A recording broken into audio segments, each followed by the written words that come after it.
하나님께서 오늘 우리에게 주신 말씀은 신약성경 요한복음의 말씀입니다. 요한복음 14장 16절부터 17절까지의 말씀입니다. 신약성경 173쪽에 있는 말씀을 제가 봉독하도록 하겠습니다. 내가 아버지께 구하겠으니 그가 또 다른 보혜사를 너희에게 주사 영원토록 너희와 함께 있게 하리니 그는 진리의 영이라. 세상은 능히 그를 받지 못하나니 이는 그를 보지도 못하고 알지도 못함이라. 그러나 너희는 그를 아나니 그는 너희와 함께 거하시며 또 너희 속에 계시겠음이라. 아멘. 할렐루야. 오늘은 요한복음에 있는 말씀을 가지고 주보에 있는 제목대로 예수님이 말하는 성령님, 예수님이 말하는 성령님이라는 첫 번째 시간입니다. 제목으로 말씀의 은혜를 함께 나누도록 하겠습니다. 특별히 오늘 우리는 교회 절기상으로 기쁨의 절기라고 하는 교회에게 절기를 보내고 있습니다. 기쁨의 50일이라고도 부르는 절기이죠.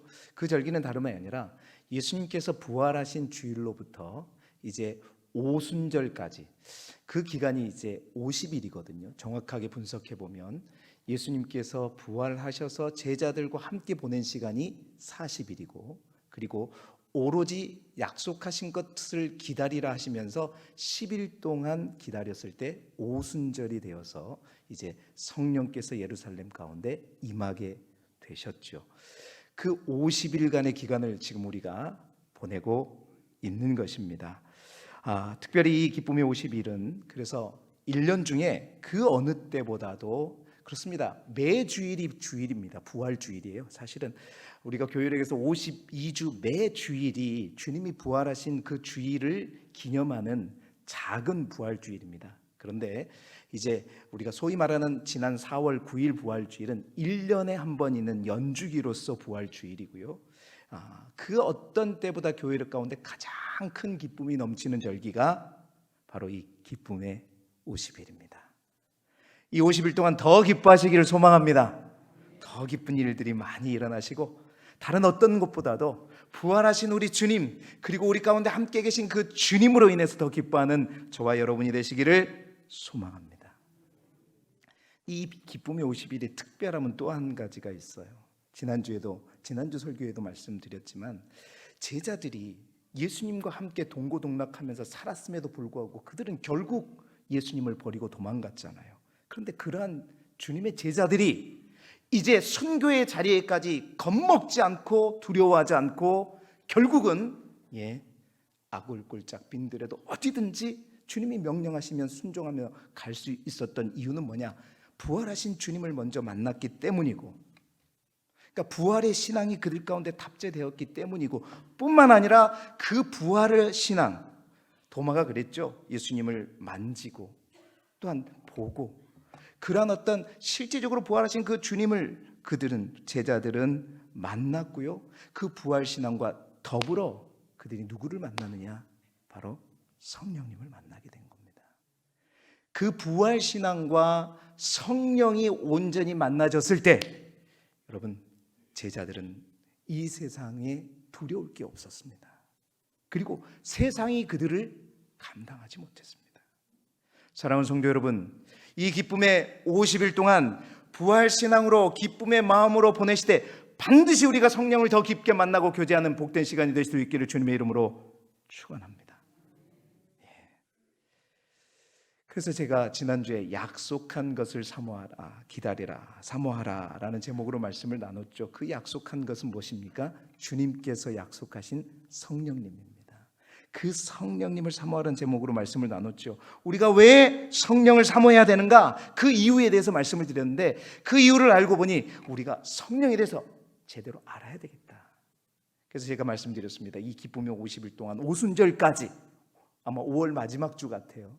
우리 찬양대도 그래서 성령에 관련된 찬송을 불렀는데 성령에 대해서 우리가 더 깊이 알 수 있기를 소망합니다. 삼위일체 하나님이라고 우리가 그러잖아요. 오늘 교회에 처음 나오신 분들도 있기 때문에 삼위일체 너무 어려운 얘기가 되지 않을까 싶지만 쉽게 설명하면 우리 하나님은 한 분이 아니십니다. 한 분이시면서 세 분이시라는 거죠. 삼위일체가 쉽게 말하면 그런 뜻입니다. 세 분의 하나님은요, 그가 하신 주된 사역에 따라 먼저는 성부 하나님이 계시죠. 아버지 하나님입니다. 그 아버지 하나님은 천지를 창조하시고 그 천지를 다스리시고 명령하시는 분이 우리 성부 하나님, 아버지 하나님이십니다. 뿐만 아니라 성자 예수님, 성자 하나님은요, 우리를 위해 하나님께서 계획하신 그 계획들을 실행에 옮기신 분, 그래서 우리를 위해 십자가에 죽으셔서 우리를 죄 가운데 구원해 주신 분이 누구시다? 예수님이시다. 성자 예수님이십니다.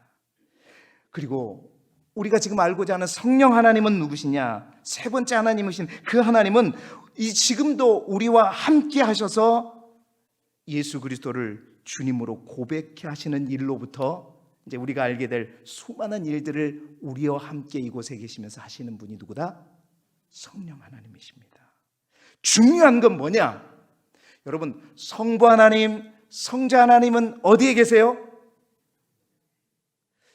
신학적으로 따지지 말고 쉽게 말하면 우리와 지금 이 시대에 같이 하는 게 아니라 신약 시대는 예수님이 실제로 사람들과 같이 계셨지요. 구약 때는 하나님께서 성부 하나님께서 직접 선지자들에게 말씀하셨지요. 그 성부 하나님, 성자 예수님은 지금은 다 하늘나라에 있다고 보시면 돼요. 그러면 지금은 누구의 시대일까요? 어떻게 잘 아시네요. 지금은 성령 하나님이 이 땅 위에 함께 계시는 성령의 시대에 우리는 살고 있습니다.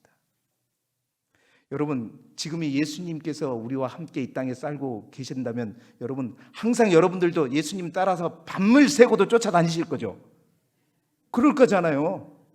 그런데 지금은 성령 하나님이 지금 우리 가운데 함께 계시는 이 시기에 우리는 살고 있는데 아이러니하게도 우리는 그 성령 하나님에 대해서 너무도 모르고 있다는 겁니다. 물론 성부 하나님, 성자 예수님 당연히 너무나도 중요하고 분명히 알아야 됩니다. 그런데 더욱 알아야 할 분이 뭐냐? 지금 우리와 이 땅에서 함께 계시는 그분, 세 번째 하나님이신, 그리고 성부, 성자 하나님과 동일한 하나이신 성령 하나님에 대해서 우리는 분명히 알아야 된다. 그런데도 실상은 성령께서 역사하신 시대에 살고 있으면서도 우리는 성령님에 대해서 별 관심이 없어요. 알고 있어도 너무 왜곡되게 알고 있는 것입니다. 이로 인해서 분명히 하나님은 성령으로 충만하라고 우리에게 주님은 말씀하셨는데 그 성령 충만한데 오히려 그 성령을 외면하고 근심케 하고 소멸시켜버리는, 소멸케 하는 그런 삶을 많은 그리스도인들이 살고 있다는 거죠. 그러니까 성부 하나님과 성자 예수님을 통한 놀라운 은혜와 약속, 역사들을 그래서 온전히 체험하지 못하고 깨닫지 못하고 살아가지 못하고 있는 것입니다. 여러분, 최종 결론을 먼저 말씀드리자면요, 성령이 없이는, 성령님이 아니고서는 우리는 하나님과 예수님과 결부된 그 어떠한 일도 사역도 은혜도 온전히 우리 가운데 임할 수 없음을 믿으시기 바랍니다. 그래서요, 저는 이제 작심을 하고 저도 성령에 대해서 막 신학적으로 공부하는 게 아니라 차근차근 하나씩 여러분과 함께 성령님이 누구신가 이 기쁨의 절기를 통해서 한번 알아가 보려고 해요. 아마 잘 정리가 되면 아마 여러분 인생 가운데 성령님이 이런 분이시구나, 그래서 성령에 대해서 깊이 있게 알고 또 알아야 그 성령님과 더 깊은 교제가 되어질 줄 믿습니다. 자, 그 가운데 성령님이 누구신가? 오늘 그걸 알아보자는 거예요. 그런데 제가 오늘 주목하는 것은 어떤 신학적인 자료나 누구의 이야기가 아니라 누구의 설명? 오늘 제목이 뭐예요? 예수님이 말하는 성령님. 어떤 신학 서적에 기록된 내용이 아니라 어떤 사람이 말하는 성령님이 아니라 예수님이 말씀하시는, 예수님이 설명하시는 성령님에 대해서 먼저 알아보자는 거죠. 여러분, 제자들에게도요, 성령님을 만나기 전까지 성령님은 생소한 존재였습니다. 그래서 예수님은 제자들에게 약속한 것을 기다리라고 했잖아요. 자, 그렇다면 예수님은 제자들이 성령님을 만나기 전에 약속해 주신 게 있었다는 얘기잖아요. 그 약속하신 거 전혀 말씀도 안 하시고 성령을 기다리라 한 게 아니에요. 그 약속해 주신 것에 대해서 예수님께서는 자세하게 하나씩 말씀해 주셨다는 거예요. 예수님은 분명하게 성령님이 누구신가 제자들에게 잘 설명해 주셨습니다. 그것을 찾아보니까 그것이 어디더라? 바로 요한복음 14장부터 16장까지에 예수님께서 제자들에게 말씀하시는 성령에 대한 설명들이 되어져 있는 거죠. 물론 성령에 관한 여러 설명들은 사도행전에도 나와 있고 또 서신서에도 나와 있습니다. 그러나 누가 예수님이 말씀하신 것은 요한복음 14장부터 16장에 나와 있다는 것이지요. 그래서 오늘은 또 다음 주까지 예수님이 말씀하셨던 성령님, 예수님이 가르쳐 주신 성령님을 우리가 함께 나누어 보면서 정말 우리 안에 계신 성령님을 제대로 알기를 소망하고 그 성령님과 더욱더 깊은 만남과 교제를 향해 나아가는 저와 여러분이 되기를 주님의 이름으로 축원합니다. 첫 번째로 그러면 예수님께서는 성령님에 대해서 뭐라고 가르쳐 주셨는가? 성령님은 한번 우리 화면을 보면서 읽어볼까요? 시작. 성령님은 또 다른 보혜사입니다. 아멘. 여러분, 예수님은요 제자들에게 성령에 대해서 가장 먼저 뭐라고 언급하셨는가? 요한복음 14장부터 16장까지 총 4군데에 걸쳐서 동일한 이름으로 말씀하셨어요. 근데 그것을 다 찾으면 여러분 시간 가니까 제가 확 찾아놨습니다. 첫 번째로 요한복음 15장 26절 말씀 우리 함께 읽어볼까요? 시작. 내가 아버지께로부터 너희에게 보낼 보혜사 곧 아버지께로부터 나오시는 진리의 성령이 오실 때에 그가 나를 증언하실 것이요. 예수님은 그 진리의 성령님에 대해서 뭐라고 말씀하셨어요? 보혜사라고 가르쳤습니다. 또한 요한복음 16장 7절의 말씀에도 보게 되면 뭐라 그랬어요? 내가 떠나가지 아니하면 보혜사가 너희에게 오시지 아니할 것이요. 약속하신 그 성령님에 대해서 뭐라고 얘기했죠? 보혜사라고 얘기했어요. 또한 요한복음 14장 26절의 말씀을 보게 되면 보혜사 곧 아버지께서 내 이름으로 보내실 성령이라고 말했어요. 예수님은 성령님에 대해서 뭐라고 얘기했어요? 보혜사라고 얘기했습니다. 그렇다면 우리가 보혜사가 무슨 말인지 그 이스라엘 사람들이 생각하는 이 보혜사가 어떤 의미인지를 알아야 되겠죠. 이 보혜사라고 하는 헬라어는 다른 말이 아니라 파라클레토스라고 하는 헬라어를 가지고 있어요. 파라클레토스. 그러니까 파라라고 하는 것은 뭐냐면 누구 옆에라는 뜻이에요. 클레토스라는 것은 돕는 자라는 거예요. 그러니까 파라클레토스라는 것은 곁에서 옆에서 돕는 자다. 뭐라고요? 따라해보세요. 곁에서 돕는 자다. 분명히 기억하십시오. 보혜사는 파라클레토스, 옆에서 돕는 자입니다. 그러니까 성령님은 누구시냐? 예수님은 누구라고 말씀하시는 거냐? 성령님은 너희들 옆에 계셔서 너희를 돌보시고 너희를 인도하시고 너희를 위로하시고 우리를 이끌어 가시는 분이 성령님이시다라는 사실입니다. 그런데 여러분, 예수님은 여기서 중요한 또 한 번의 보혜사에 대해서 언급하시는데 그 또 한 번의 언급이 오늘 우리가 읽었던 본문 속에 있는 거예요. 14장 16절의 말씀은 이것은 같이 우리가 꼭 읽어봐야죠. 시작. 내가 아버지께 구하겠으니 그가 또 다른 보혜사를 너희에게 주사 영원토록 너희와 함께 있게 하리니. 아멘.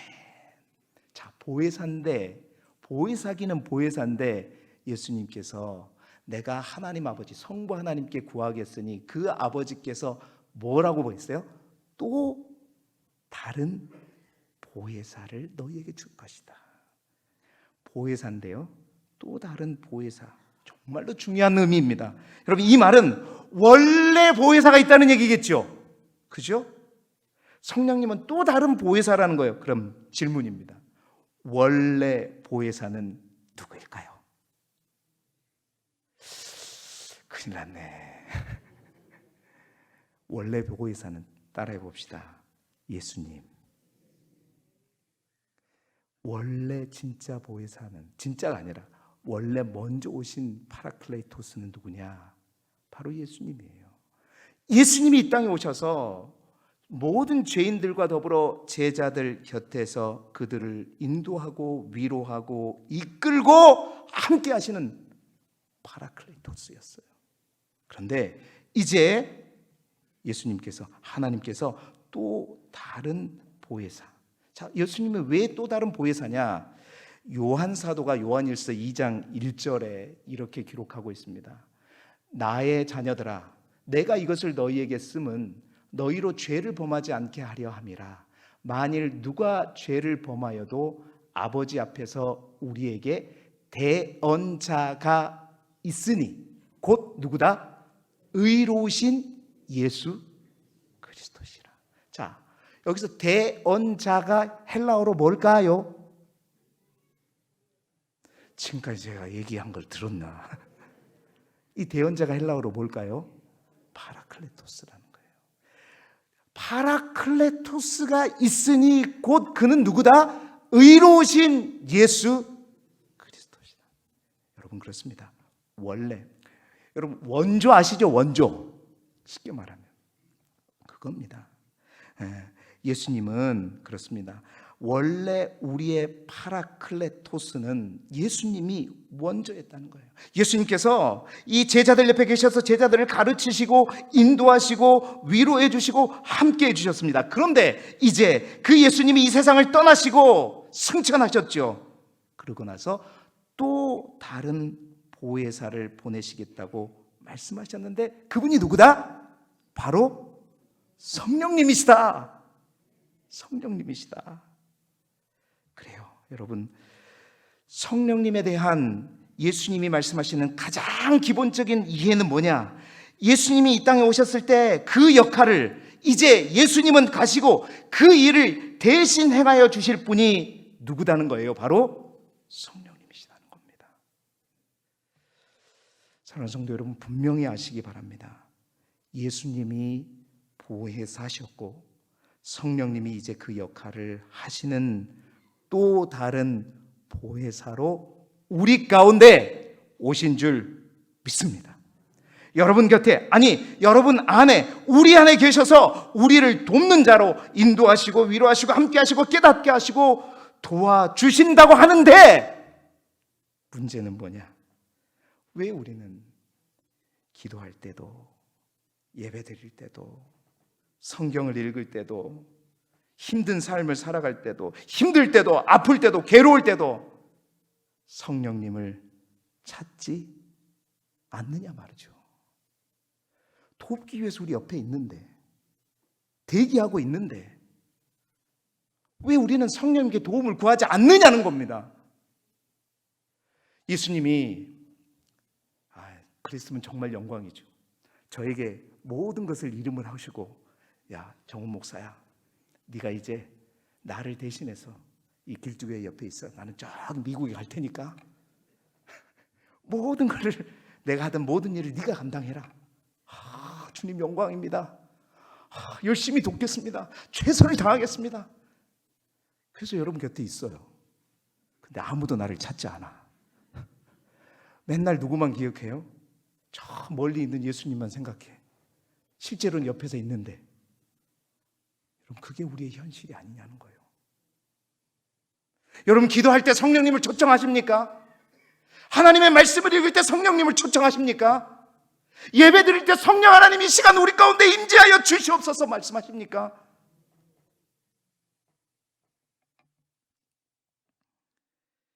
반드시 우리의 모든 신앙생활에 앞서 성령님의 도우심을 구하고 그렇게 시작하시고 그렇게 마무리하시고 날마다 우리를 도우셔서 또 다른 파라클레토스로 우리 가운데 계시는 성령님을 좀 볶자고요. 들들들 볶자고요. 할렐루야. 성령님은 어떤 보혜사다? 또 다른 보혜사이십니다. 자, 그럼 질문이에요. 우리가 도움을 청하지 않아도 성령님 돕기 위해서 우리 가운데 있었으면 알아서 좀 도와주시면 안 됩니까? 돕기로 하셨으면 알아서 그냥 착착, 하나님이신데 다 아시니까 알아서 탁탁 도와주시면 얼마나 좋아요. 자, 그 질문에 대한 답은 예수님께서 가르쳐 주시는 성령님의 두 번째 모습을 통해서 우리는 확인할 수 있어요. 자, 예수님이 말씀하신 성령님의 두 번째 모습은 뭐냐? 성령님은, 읽어봅시다. 시작. 성령님은 인격체이십니다. 할렐루야. 여러분, 예수님께서 성령님을 묘사할 때 그 성령님에 대해서 어떻게 호칭하는지 우리가 인칭 대명사라고 그렇게 하죠. 그것을 주목해서 우리가 함께 17절, 오늘 우리가 읽었던 17절의 말씀을 화면을 보면서 읽어보십시다. 시작. 그는 진리의 영이라 세상은 능히 그를 받지 못하나니 이는 그를 보지도 못하고 알지도 못함이라. 그러나 너희는 그를 아나니 그는 너희와 함께 거하시며 또 너희 속에 계시겠습니다. 아멘. 예수님은요, 잘 보세요. 예수님은 그는 뭐라고요? 그는 그것은이 아니라 뭐라고요? 그는 그를 그는 예수님은 아주 주의 깊게 그라고 하는 인칭 대명사를 사용하고 계시는 거예요. 그리고 그분이 너희와 어떻게 하겠다? 함께 거하시며 너희 속에 어떻게 하겠다? 계시겠습니다. 여러분, 이게 정말로 중요합니다. 너무나도 많은 사람들이 성령님에 대해서 왜곡되게 알고 있는 것이 뭐냐? 이 성령님의 인격적인 존재가 아니라 어떤 힘과 에너지로만 생각하고 있다는 거예요. 능력으로만 이해합니다. 그래서 심지어는 물질 같은 것으로 이해합니다. 그래서 성령 충만을 그렇게 비유하죠. 어떤 기름이 채워진 상태로, 그래서 기름이 없으면 차가 못 가는 것처럼 그렇게 성령이 채워져야 합니다. 여러분, 이렇게 비유는 할 수 있겠지만 어떻게 보면 그것은 성령님을 모독할 수 있는 거예요. 여러분, 성령님은 그것이 아닙니다. 성령님은요, 물질이 아닙니다. 어떤 힘이 아닙니다. 어떤 능력이 아닙니다. 힘을 가지신 분이죠. 능력을 가지신 분이죠. 성령님은요, 인격이심을 믿으시기를 축원합니다. 여러분, 성령님께서 정말 인격이라는 증거를 제가 확인시켜 드릴게요. 인격이라고 하는 것은 뭐예요? 인격체라고 하는 것은요, 세 가지를 반드시 가져야 돼요. 그 세 가지가 뭐냐? 지성과 감정과 뭐예요? 의지죠. 우리는 그것을 뭐라고 그래요? 지정의라고 그래요. 자, 고린도전서 2장 10절부터 11절에 보면 오직 하나님이 성령으로 이것을 우리에게 보이셨으니 성령은 모든 것 곧 하나님의 깊은 것까지도 통달하시느니라. 사람의 일을 사람의 속에 있는 영 외에 누가 알리오? 이와 같이 하나님의 일도 하나님의 영 외에는 아무도 알지 못하느니라. 성령님은요, 통달한다는 말은 뭔 말이에요? 안다는 거죠. 사람의 속에 있는 영에 누가 알리오? 알지 못하느니라. 두 번째로, 성령님은 또한 감정도 갖고 계신 분이에요.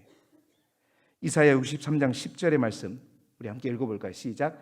그들이 반역하여 주의 성령을 근심하게 하였으므로 그가 돌이켜 그들의 대적이 되사 친히 그들을 치셨더니. 자, 앞뒤 내용은 몰라도 성령님이 어떻게 한다 그랬어요? 근심한다. 여러분, 힘이 근심할 수 있습니까? 능력이 근심할 수 있어요? 물건이 근심할 수 있습니까? 감정이 있다는 거죠. 근심한다는 말은 감정이 있다는 겁니다. 뿐만 아닙니다. 로마서 8장 26절의 말씀, 우리가 잘 아는 말씀. 이와 같이 성령도 우리의 연약함을 도우시나니 우리는 마땅히 기도할 바를 알지 못하나 오직 성령이 뭐라고요? 말할 수 없는 탄식으로. 탄식한다는 것은 감정이 있기 때문에 하는 거죠.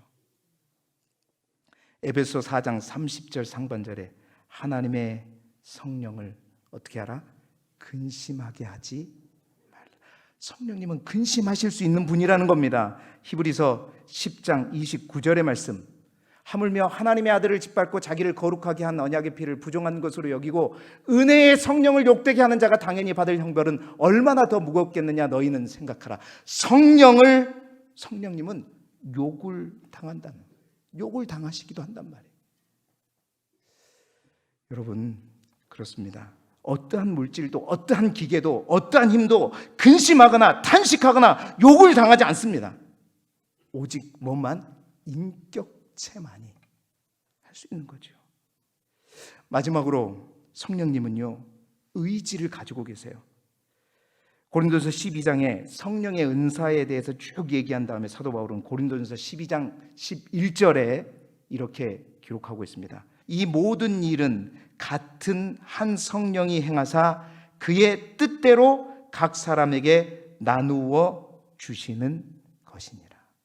이 모든 은사를 뭐요? 성령님께서 그의 뜻대로, 그리고 각 사람에게 나누어 주신, 그냥 다 주는 게 아니라 그가 뜻을 가지고 의지를 가지고 나누어 주신다는 거예요. 그렇습니다. 성령님은요, 의지를 가지신 분입니다. 분명히 기억하시기 바랍니다. 우리 성령님은 힘도 에너지, 물질도 아니고 어떤 기 이런 것도 아닙니다. 성령님은 지성과 감정과 의지를 가지신 인격체이시다. 여러분, 이것이 겁나게 중요한 이유는 뭐냐? 겁나게 중요한 이유는 뭐냐?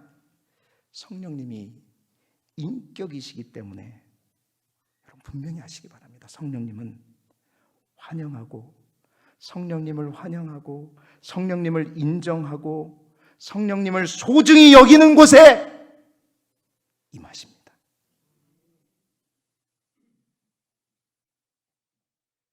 이게 인격의 특징이에요. 결코 물질이나 능력은 그렇지 않습니다.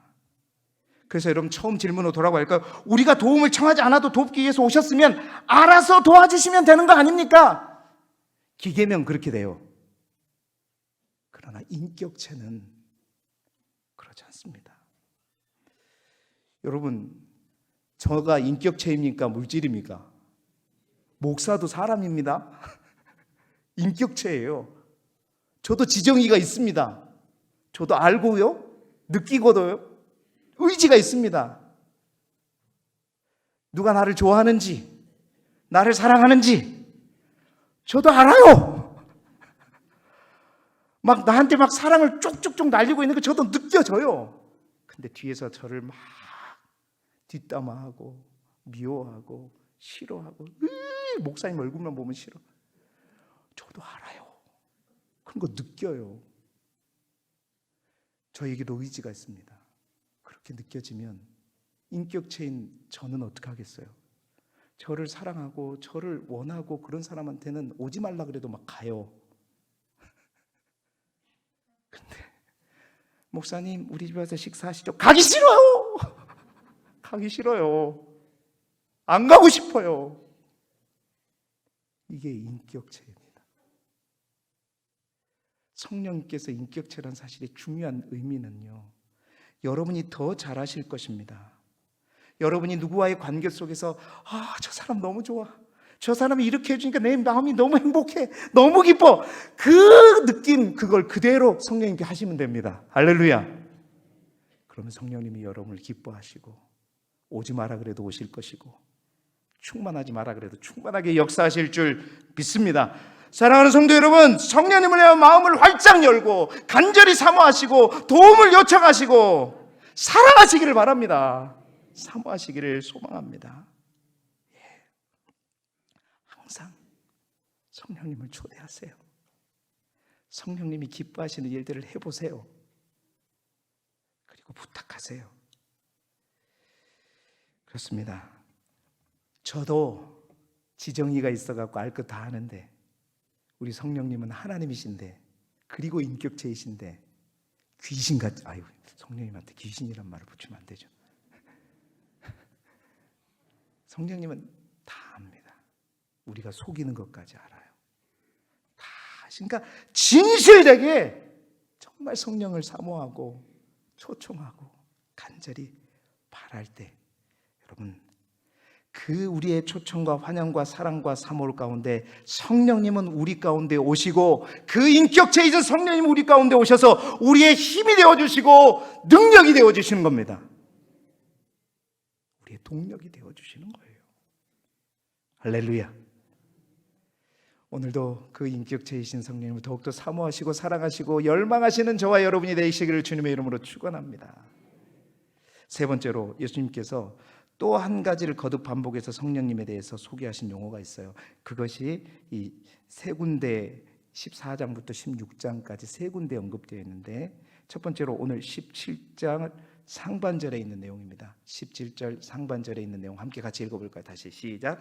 그는 진리의 영이라 세상은 능히 그를 받지 못하나니 이는 그를 보지도 못하고 알지도 못함이라. 아멘. 뭐라고요? 예수님은 성령님 향해서 뭐라고 그러셨어요? 진리의 영이다. 자, 요한복음 15장 26절에도 보게 되면 뭐라고 되어 있어요? 요한복음 15장 26절을 내가 아버지께로부터 너희에게 보낼 보혜사 곧 아버지께로부터 나오시는 진리의 성령이 오실 때 그가 나를 증언하실 것이다. 요한복음 16장 13절 상반절에 그러나 진리의 성령이 오시면 그가 너희를 모든 진리 가운데도 어떻게 하다? 인도하시리니. 아멘. 예수님은 반복적으로 성령님에 대해서 진리의 영이다, 진리의 성령이라고 말씀하셨어요. 여러분 진리의 영이기에 그분이 하시는 일은 그분이 하시는 중요한 일 가운데 하나가 뭐냐? 바로 진리를 가르치시고 진리를 드러내시고 진리를 깨닫게 하시는 분이 누구다? 성령님이라는 사실입니다. 다시 한번 말씀드립니다. 많은 분들이 성령님 하면 어떤 능력을 주시는 분으로만 생각해요. 은사를 주시는 분으로만 생각한단 말이에요. 그런데 예수님이 제자들에게 말해주신 성령님은 능력, 그건 사도행전에 있었던 그들이 성령 받고 나타난 결과였습니다. 예수님께서 약속한 것을 기다리러 갈 때 성령에 대해서 말씀해 주실 때 그 능력은 다른 능력이 아니라 진리를 이끌어내는 능력을 말하는 거예요. 진리의 영, 진리를 드러내시고 진리를 조명하시는 분이 성령님이십니다. 여러분 구약에도 성령님이 하시는 중요한 일을 이렇게 언급하고 있죠. 느헤미야 9장 20절의 말씀입니다. 또 주의 선한 영을 주사 그들을 어떻게 하고? 가르치시며. 요한복음 14장 26절에 다시 한번 보게 되면 뭐라 그랬어요? 보혜사 곧 아버지께서 내 이름으로 보내실 성령 그가 너희에게 모든 것을 어떻게 하고? 가르치고 내가 너희에게 말한 모든 것을 생각나게 하리라. 생각나게 하고 깨닫게 하신다. 이것이 바로 진리의 영 되신 성령님이 하시는 역할입니다, 여러분. 그렇습니다. 예전에는 말씀을 읽어도 말씀을 들어도 성경을 읽어도 도대체가 검은 거는 글씨고 무슨 말인지 몰랐는데 잠만 오고 근데 막 갑자기 어느 날부터 그 말씀이 깨달아지는 거예요. 말씀이 오늘 나를 향해 하는 말씀으로 들려지는 거예요. 그 말씀이 그냥 알아져요. 할렐루야. 그 말씀을 보고 있는데 나도 모르는 사이에 눈물이 쭉 흘러요. 주먹이 불끈 쥐어져요. 갑자기 그 말씀이 살아서 움직이는 것 같고 활력이 막 힘이 있는 것 같고 그 날선 검처럼 예리하게 나의 혼과 영과 관절과 골수를 찔러 쪼갤 정도로 나에게 막 다가오는 것 같은. 여러분 이것은 다른 것이 아니라 진리의 영이신 성령님의 역사인 줄 믿습니다. 나만큼만 하라 그래. 나는 법 없이도 살아. 그런데 어느 날 교회를 한번 왔더니 여러분은 모두가 다 죄인입니다. 죄인? 내가 왜 죄인이야? 나는 법 없이도 살아. 죄인이라고? 내가 죄인이라고? 뭔 소리야? 어느 날 갑자기 내가 죄인임을 깨달아지는 거예요. 누가 설명해 주지 않았는데, 그저 말씀만 듣고 있는데 내가 죄인이라는 게 깨달아지고 내 눈에서 멈출 수 없는 눈물이 쏟아지는 거예요. 회개의 눈물이. 여러분, 이것이 무엇의 역사일까요? 진리의 영 되신 성령님의 역사입니다. 세상 것에만 관심을 갖고 항상 살았어요. 세상 명예, 돈, 자리, 영혼, 죽음 이후에 전혀 관심이 없었어요. 그저 교회는 종교로 다녔어요. 그런데 갑자기 어느 날 갑자기 내 영혼이 불쌍해지고 내가 이렇게 살면 안 되지. 하나님이 나를 지금 부르고 계시는구나. 이 진리가 깨달아지는 것, 이것이 여러분 성령님의 가장 중요한 역사인 줄 믿습니다. 예수님은 성령님에 대해서 진리의 영이시다. 그 진리의 영 되신 성령님은요, 지금 우리 가운데 계시고 함께 하시면서 우리를 진리로 이끌고 계시는 줄 믿습니다. 결코 우리가 이해가 돼서 깨달아지는 거 아닙니다. 이거는 논리적이고 합리적이어서 이성적으로 이해가 되는 것이 아닙니다. 성령의 역사는 하나님께서 진리의 영 되신 성령께서 깨닫게 하시는 것이에요. 우리가 예수를 주로 고백하는 것도 이해가 되고 납득이 돼서 고백하는 것은 가짜입니다. 성령께서 믿음을 주시고 내가 죄인임이 깨달아지고 하나님이 진정 하나님이 믿어지고 그 하나님께서 나에게 이 땅에서 뭘 원하시는지를 깨달아지는 것, 이게 진리의 영 되신 성령께서 땅에서 하시는 일이다. 주님은 제자들에게 곧 약속하실 그것이 올 것인데 그분은 진리의 영이시고 너희들로 하여금 그것들을 진짜 신앙을 갖게 할 것이다. 깨닫게 될 것이다. 너희가 누군지 알게 될 것이고 하나님이 누구인지 알게 될 것이고 또한 너희들이 그 하나님으로부터 받은 사명이 무엇인지를 알게 될 것이다. 그리고 기다렸더니 성령님이 오시고 그 사명 가운데 나가게 된 겁니다. 사랑하는 성도 여러분, 이제 말씀을 마무리합니다. 성령님은 누구신가? 그래요, 그분은 능력과 권능을 가지신 분이시기도 합니다. 그런데 오순절 성령 강림이 있기 전에 제자들이 알고 있던 예수님은 그 능력이 권능이 아니에요. 뭐예요? 성령님은 보혜사시라는 거예요.